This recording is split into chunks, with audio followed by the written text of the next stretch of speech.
રામ રામ ને હર હર મહાદેવ. તો જો આપણે ગામમાંથી આવી ગયો તો નોતરો તો આપણે જવાનું તો લગ્નમાં. તો જો આ સામિયા લઈને બારાતને સ્વાગત કરે છે કેમ કે જાન આવી ગઈ છે અને પછી આવતી જાનના ફેરા હતા એટલે હવે કન્યાને માંડવામાં લઈ આવે છે. આ છોકરી મારી ભત્રીજાની છોકરી વિડીયો લઈ લીધા હતા મારા કંઈ ફોન લઈને.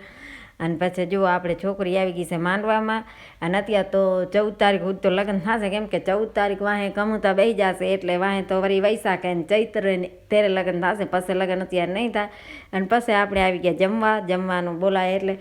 તો જમ્યામાં જુઓ કેવો મસ્ત થાળી આપણે તૈયાર કરીને બેસી ગયા છીએ જમવા. આવે અને પતિદેવ નહોતા હાલ્યા એટલે એને દઈ દીધો તો નાસ્તો. ફાફડા અને ભચાઉ ગયા હતા તો લઈ આવ્યા હતા.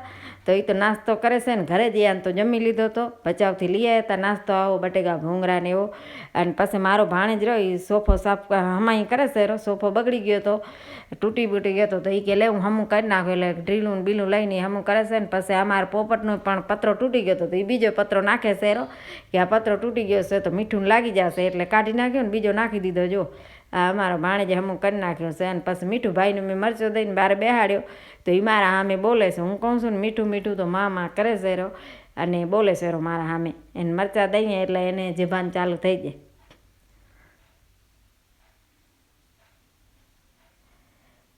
પાછા હાંજના એના પપ્પા વળી ભચાઉ ગયા હતા કાંઈક કામ હતો તો છોકરી સારું ખાખરા ને